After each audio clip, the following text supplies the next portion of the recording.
Adam and Eve, the first names, etched into human memory. Their story has been told countless times, but always through the lens of their sons, Cain, Abel, and later Seth. Yet hidden in the shadows are others whose names and lives have been nearly erased, the daughters of Adam and Eve. Who were they? Why has their story been silenced for so long? What if these forgotten daughters hold the missing pieces of humanity's earliest chapters? What if their existence challenges the way we've understood the very beginning of creation? This is not just about genealogy, it's about uncovering truths that were buried beneath layers of time, tradition, and silence. Before we continue, I want you to do something symbolic. Comment 777. Let it be your way of saying, I choose to align with hidden wisdom. I choose to unlock what was concealed. And to those of you who've supported through super thanks, thank you. You are helping bring ancient mysteries back into the light. Now, prepare yourself, because in the next moments, we will dive into the pages of Scripture, the Book of Jubilees, and ancient traditions to finally unravel the shocking, untold story of Adam and Eve's daughters. Who were the daughters of Adam and Eve? The shocking story no one ever told.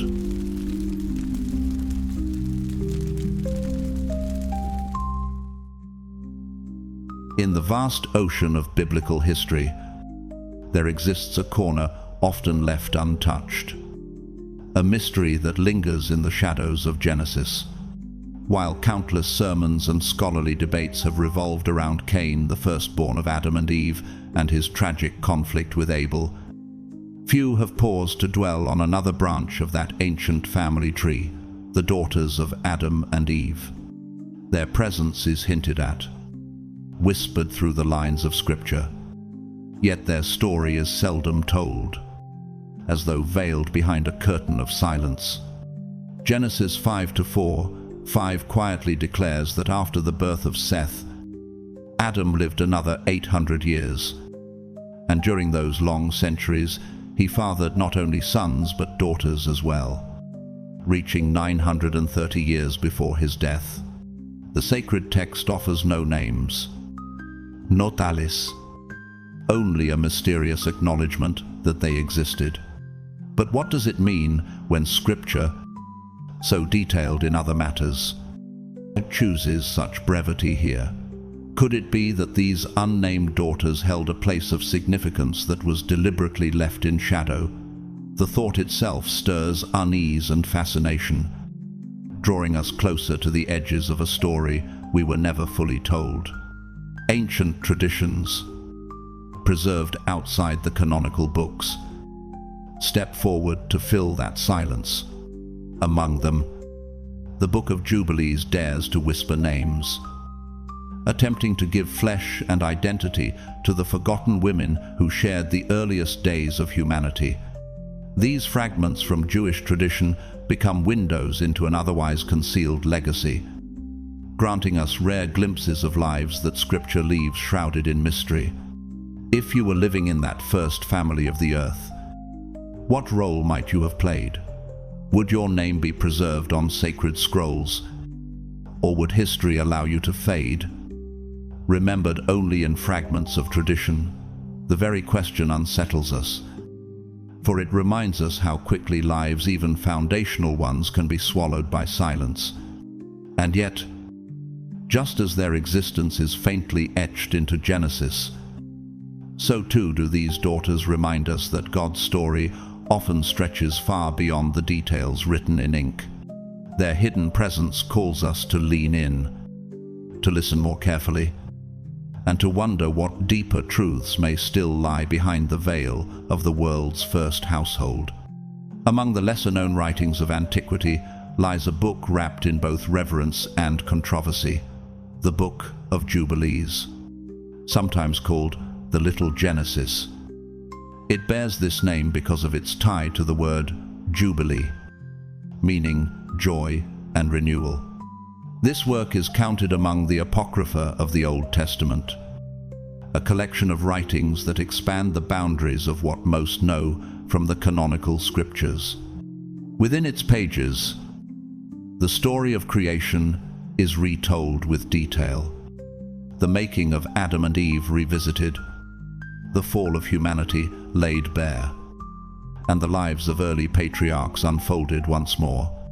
Although not penned recently, the oldest surviving manuscript traces back to roughly 700 BCE, itself a copy of an even older tradition. Already we sense a voice echoing from deep time, daring to tell the story from a perspective slightly different, yet strikingly familiar. Some scholars, piecing together ancient threads, suggest the work may have been connected with the scribes who compiled the Book of Chronicles, and even go so far as to attribute authorship to Ezra. Yet the Book of Jubilees itself presents a far more mysterious claim that its words were revealed to Moses on Mount Horeb by an angel of God. The Bible affirms that Moses endured 40 days and 40 nights on that very mountain, without food or water, sustained only by the divine presence. Exodus 34-28. In such an atmosphere of revelation, is it impossible to think that additional mysteries were entrusted to him? The very weight of history presses us to wonder, was Moses himself the true author, or did later hands preserve the remnants of what he once saw and heard? In the ancient culture of Israel, this book was not a forgotten scroll gathering dust. It circulated widely, read and known among the people, treated with a seriousness that modern readers sometimes overlook. Even more astonishing is its link to another apocryphal treasure, the Book of Enoch, a text familiar to the earliest Christians and considered by many of them as part of their sacred canon. If such writings carried weight among the first believers, should we dismiss them so quickly now? The presence of these books reminds us that the story of God's dealings with humanity may be far broader, richer, and more layered than what our eyes first see within the familiar pages of Genesis. If you stood at Mount Horeb beside Moses, surrounded by cloud and fire, what would you have done with the revelations whispered to him by an angel? Would you dare write them down, knowing they might be hidden or forgotten for generations? The Book of Jubilees invites us to step closer, to listen to the voices echoing from beyond the veil of time, and to recognize that even the stories left outside the canon can illuminate truths already present in Scripture.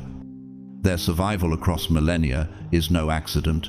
It is a reminder that history itself guards mysteries waiting to be uncovered.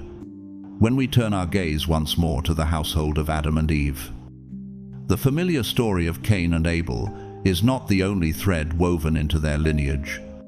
Hidden within ancient Semitic and Abrahamic traditions lies the account of their very first daughter, a figure whose name, though absent from the canonical Genesis, is whispered through other sacred writings. She is called Awan, a name in Phoenician Hebrew that carries the double edge of meaning, strength, potency, but also the shadow of vice. In this paradox, we glimpse the weight of her existence, for she was both sister and wife to Cain, the eldest son of Adam and Eve. According to the Book of Jubilees, Awan bore children to Cain, and among them was a son named Enoch. Scripture itself testifies in Genesis 4:17 that Cain, after being banished for the murder of his brother Abel, built a city and named it after his son Enoch. This act is striking. How could a man condemned to wander seek permanence in building a city?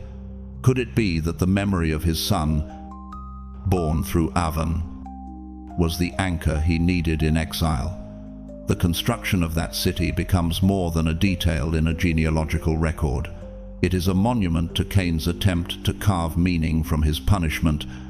The name Awan does not appear only in the Book of Jubilees.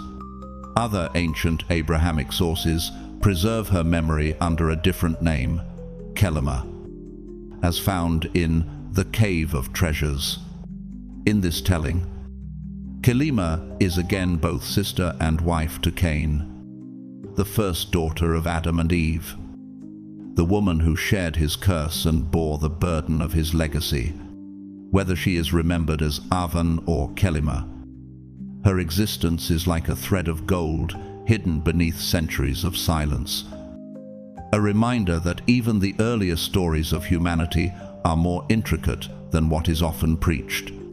And here, a thought presses itself forward. What does it mean that humanity's first city, an act of permanence and civilization, was built upon the name of a child born of this union? If the very foundations of society trace back to Cain, Awan, and their son, then history itself carries the mark of their complicated legacy. Would you see this as a triumph? That life continued in spite of murder and exile? Or as a tragedy? That the roots of civilization were watered with blood and sorrow? Their story lingers between those two truths, leaving us unsettled, yet compelled to search deeper.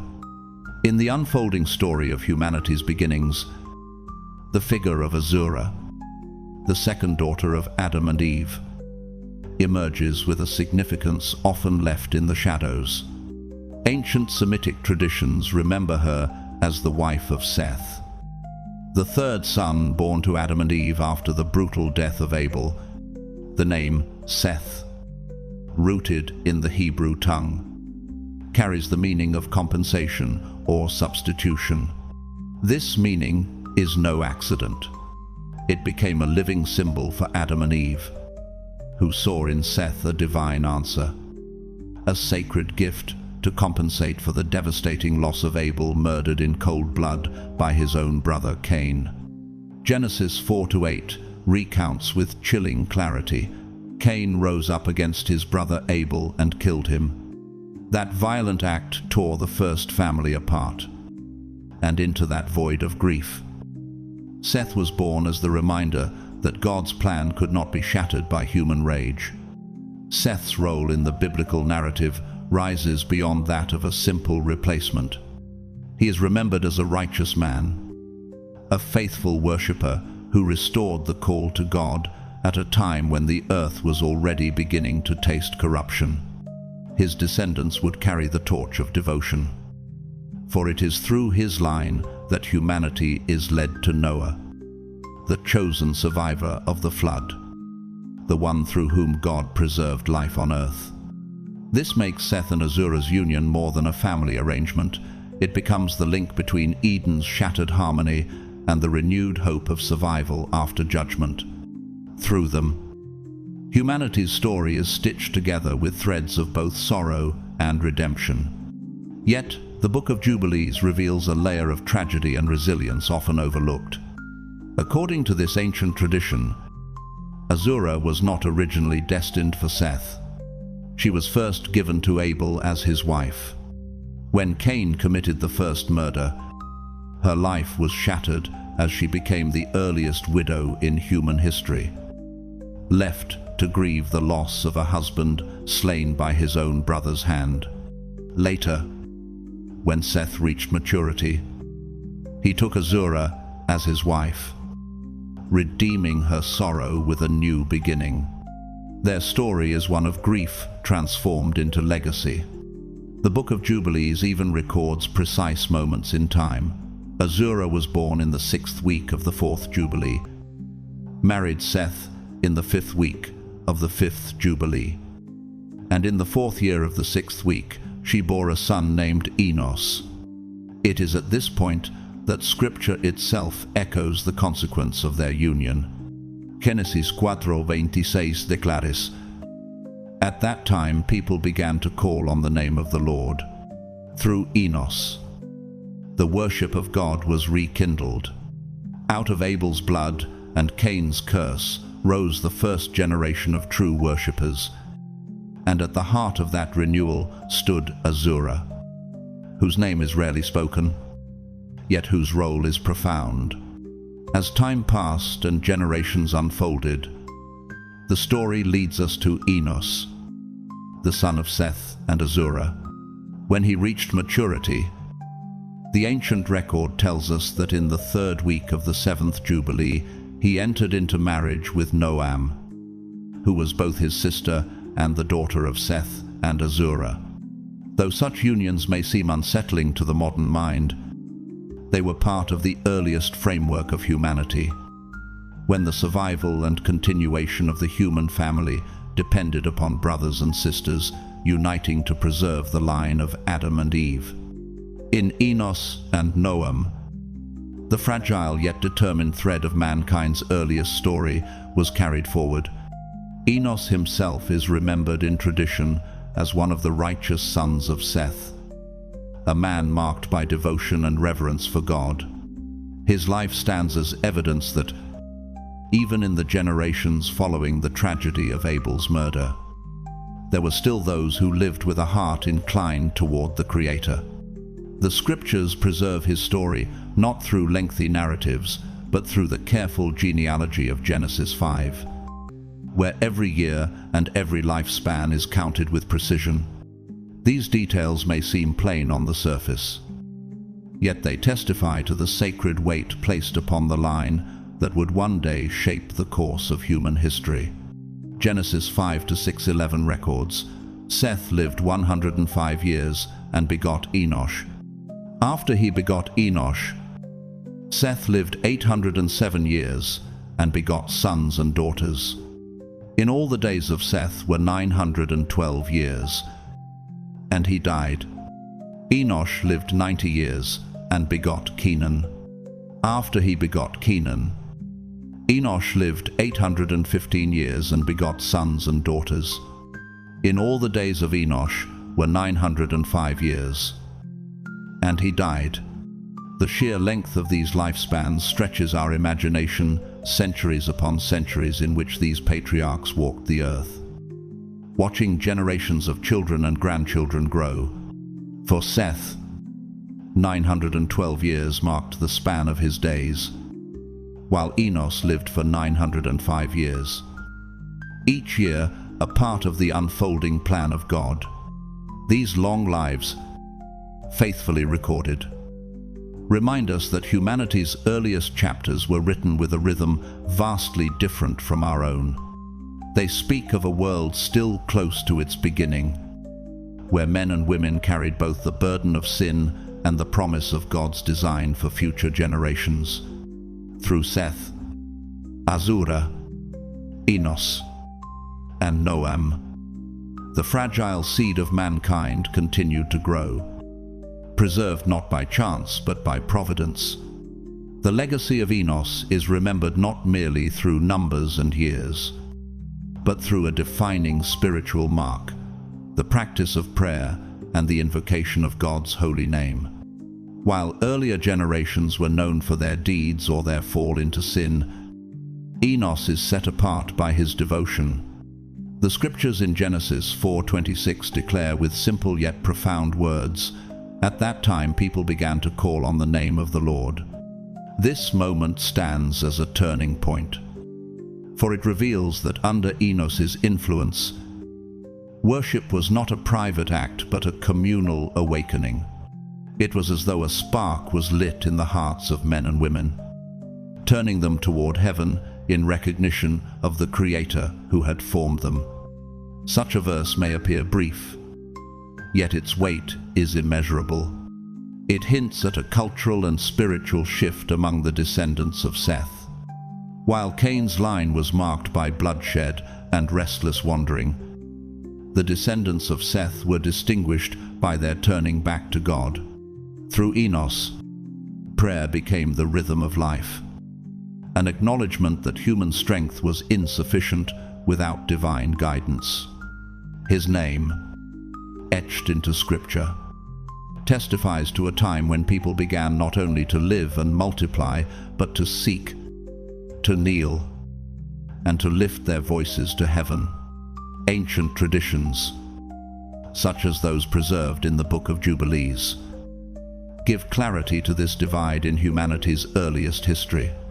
Cain, the firstborn son of Adam and Eve, took his sister Awan as wife, and from their union arose the lineage of Cain. This was the line that carried with it the mark of exile, the burden of fratricide, and the memory of a city built in desperation. By contrast, Seth, born as divine compensation for Abel's murder, married his sister Azura, and through them emerged a line devoted to God, a line that held fast to worship and would ultimately preserve the memory of the Creator through generations. The contrast between these two lines could not be more striking, one rooted in rebellion and violence, the other in prayer and devotion. Enos stands as the first clear sign of that difference, embodying a shift toward reverence that shaped the very soul of humanity's early journey. His life reminds us that history is not only measured by lifespans and descendants, but also by the moments when hearts turn toward God and entire generations rediscover the sacred. Have you ever wondered how many sons and daughters Adam and Eve truly had? The Bible itself gives us a powerful clue, stating in Genesis 5 that Adam lived more than 800 years after the birth of Seth, and during that vast span of time, he fathered sons and daughters. Though the text does not list their names or their exact number, such a statement opens the imagination to staggering possibilities. A man whose life stretched across 9 centuries, joined with a woman uniquely fashioned by God, could hardly have raised only a small family. Eve, the first woman, carried within her the unmatched gift of fertility, untouched by the frailties and limitations that would later weigh upon humanity. Her body was the very vessel of creation, designed to multiply and fill the earth. Adam, the first man, was equally vigorous, formed from the dust, filled with God's breath, strong in body and spirit. Together, their union was not just a marriage, but the very foundation of mankind's existence, a living fulfillment of the divine command, "Be fruitful and multiply, and fill the earth." In French-Varian, ancient Semitic traditions expand on this biblical silence, declaring that Adam and Eve were not the parents of dozens, but of hundreds upon hundreds of children. For centuries their household must have overflowed with life, sons and daughters spreading across the land, forming the first communities of human history. Imagine valleys filled with their descendants, voices echoing across the hills, each one carrying the legacy of Eden, yet also the memory of exile. This vision is not simply about numbers, it is about destiny. From the extraordinary fruitfulness of Adam and Eve came the roots of every nation, every people, every lineage we know today. Their children were the seeds of humanity, the scattered threads from which the tapestry of history was woven. To think of them in this way is to realize that our beginnings were at once deeply personal and unimaginably vast. One family whose story became the story of us all. In modern times, human history has recorded extraordinary examples of fertility, yet none come close to what is attributed to the first woman. According to the Guinness World Records, the most remarkable case we know of is that of Valentina Vassilieva, a Russian woman who lived in the 18th century. She reportedly passed away at the age of 76, leaving behind an astonishing legacy of 69 surviving children, with only 2 lost in infancy. Her story is nothing short of staggering. Across 27 pregnancies, she gave birth to 16 pairs of twins, 7 sets of triplets, and 4 sets of quadruplets. Her life became a living symbol of abundance, pushing the very limits of what the human body is thought capable of enduring. Other accounts across history speak of women bearing 50 or even 60 children. Yet Valentina remains the officially recognized record holder. Her story alone challenges our understanding of human fertility and endurance. And yet, remarkable as it may be, the biblical narrative lifts our thoughts even higher.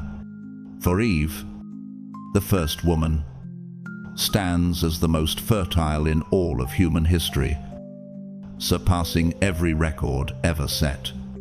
If Valentina could bring forth 69 children within the short span of less than 8 decades, what then of Eve, who, according to Genesis, lived for 9 centuries, her body, untouched by generations of decline, carried the vitality of creation itself. Her union with Adam was not only fruitful, it was the very origin of the human race. Tradition holds that Adam and Eve were the parents of many children, sometimes numbered at around 70 or more.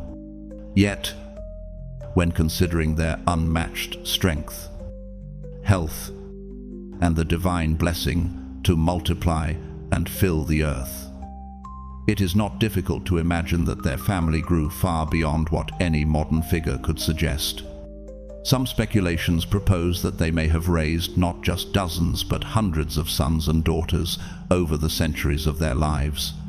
Each birth represented not merely the joy of family, but the continuation of humanity's earliest generations, the spreading roots of every lineage that would follow.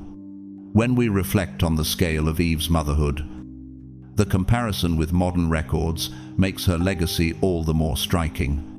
If one woman in recent centuries could astonish the world by raising nearly 70 children, then Eve, who bore life for nearly a millennium, becomes almost beyond comprehension. Her story invites us to recognize that the command to be fruitful and multiply was not just obeyed, it was fulfilled with such abundance that the entire world still carries the imprint of her fertility.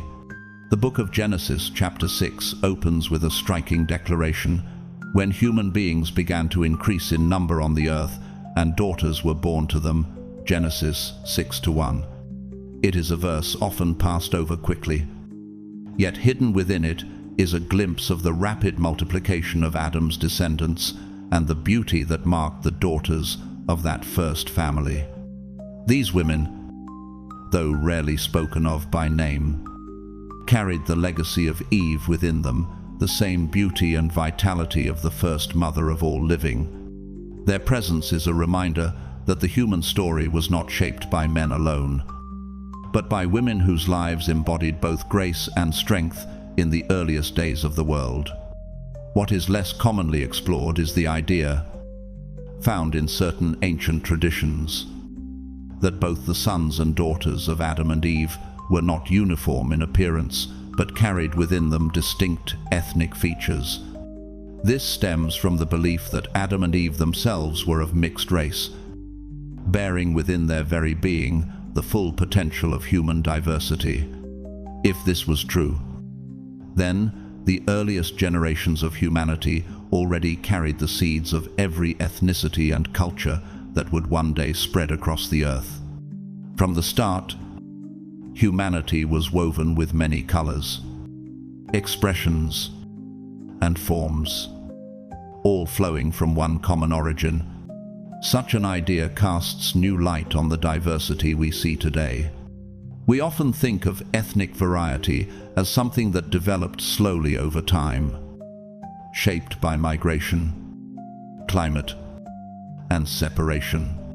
But what if the richness of diversity was already present in the very first family? In that case, the different races and ethnic groups that fill the earth are not accidents of history, but reflections of a design planted by God from the very beginning. And though the world now boasts countless nations, languages, and cultures, this perspective reminds us of something vital. Beneath every difference lies the shared bloodline of Adam and Eve. This common origin calls us to see humanity in a new way. For if the beauty and variety of Adam's daughters once filled the earth, then the diversity we celebrate and sometimes struggle to understand has always been part of God's original plan. No matter how far apart cultures may seem, all of us carry within us the imprint of that first family, the echo of Eden, and the undeniable truth that we are one human race. Modern science, in its own way, echoes the truths already hinted at in ancient scripture. Through the study of mitochondrial DNA, researchers have uncovered what they call the figure of mitochondrial Eve. This scientific concept points to a single common maternal ancestor from whom all living humans descend. Though separated by continents, cultures, languages, and outward appearance, every person alive today carries within their cells the trace of this shared origin. The discovery does not erase the vast ethnic and racial diversity we see in the world, but rather it deepens its meaning. It tells us that diversity is not the result of unrelated beginnings, but the flowering of one root into many branches. Just as Genesis teaches that Adam and Eve gave rise to the entire human family, mitochondrial DNA confirms that beneath every shade of skin, every feature of the face, and every cultural expression lies a single story, one humanity woven together from the very start. This genetic evidence becomes a modern testimony of unity hidden beneath difference. While nations may define themselves by separation and borders, and while history has often been scarred by division, science itself reminds us of something profound. No matter how different we may appear, all of us are kin. The richness of races and ethnicities is not a contradiction to unity, but its fullest expression, many colors drawn from one original light. In this way, the study of mitochondrial DNA does not compete with the biblical narrative, but reinforces it. What faith declared in the opening chapters of Genesis, science now whispers through the language of genes that we share a common ancestry, a shared inheritance, and a shared responsibility to see each other not as strangers, but as family. The story of Adam and Eve's forgotten daughters, the vastness of their family, and the traditions surrounding their descendants is more than a historical curiosity. It carries with it lessons that speak directly to life today. When pieced together, the fragments of Genesis, the Book of Jubilees, and even modern science whisper truths about identity, unity, resilience, and the sacred nature of human diversity. The first lesson is about the hidden significance of overlooked lives. The Bible gives us only glimpses of Adam and Eve's daughters, leaving their names in silence. Yet ancient traditions remembered Awan, Azura, and others, showing that the unnamed can still shape the direction of history. From Awan came the first city through her son, Enoch, and from Azura came the line that restored worship through Seth and Enos. Their lives remind us that even when the world forgets a name, heaven does not. Today, this lesson challenges us to honor the seemingly unnoticed roles around us, the mothers, sisters, and ordinary figures whose influence quietly sustains communities and generations. A second lesson lies in resilience after tragedy. Abel's murder was the first act of bloodshed, and it shattered the first family. Yet from that devastation came Seth, described as divine compensation, and from Seth and Azura's union came a line that re-established prayer. This teaches that loss, no matter how painful, does not have the power to end God's story. Out of grief can rise renewal, and what seems like an ending can become the seed of something greater. In our own lives, when betrayal or tragedy strikes, the line of Seth calls us to believe that purpose can still be born from ashes. The third lesson is about fruitfulness and legacy. Adam and Eve's lives spanned centuries, and tradition tells us they bore hundreds of children. The comparison to Valentina Vasilyeva's modern record of 69 children highlights just how staggering their fruitfulness must have been. Yet fruitfulness is not only about numbers, it is about legacy. Each child carried forward the imprint of Eden, and each generation was part of a larger design. This truth still echoes today. Our greatest legacies are not measured in wealth or recognition, but in the lives we influence and the values we pass on. A fourth lesson speaks of unity within diversity. Ancient traditions suggested that Adam and Eve were of mixed race, and therefore their children already reflected humanity's diversity. Modern genetics, through the study of mitochondrial DNA, affirms the same truth, that all humanity shares one common ancestor. This teaches us that diversity is not an obstacle to unity, but its fulfillment. Races, languages, and cultures are not signs of separation, but reflections of the richness hidden in our origin. If we are all connected to one beginning, then prejudice and division are acts of forgetting who we truly are. The fifth and perhaps deepest lesson is about the call to worship. Enos is remembered not for his power or his lifespan, but because in his days people began to call on the name of the Lord. This marks the moment when humanity realized survival alone was not enough. Life needed direction, reverence, and devotion. The same is true today. In an age of distraction and abundance, we are reminded that meaning comes not from what we build or how long we live, but from whether our lives turn toward God in prayer and acknowledgement. Together, these lessons weave a powerful message that history's forgotten names are never forgotten by God, that tragedy can become a doorway to renewal, that legacy matters more than lifespan, that diversity reflects divine design, and that worship is humanity's truest response to existence. These truths transcend time, reaching from Eden to today, calling us to remember where we came from and to live with purpose, humility, and unity. As we reach the end of this journey, the story of Adam and Eve's forgotten daughters leaves us with more than history. It leaves us with vision. Hidden within their names and legacies is a reminder that no life is too small to matter, no loss too great to prevent renewal, and no diversity too wide to break our shared humanity. These ancient accounts are not simply about the past, they are mirrors that reflect our present struggles and hopes. What strikes me most is how these stories whisper of resilience. Abel's death could have marked the end, yet Seth and Azura carried the torch forward. That speaks to us today. No matter what tragedies or setbacks we face, we too can become the bridge that carries hope into the future.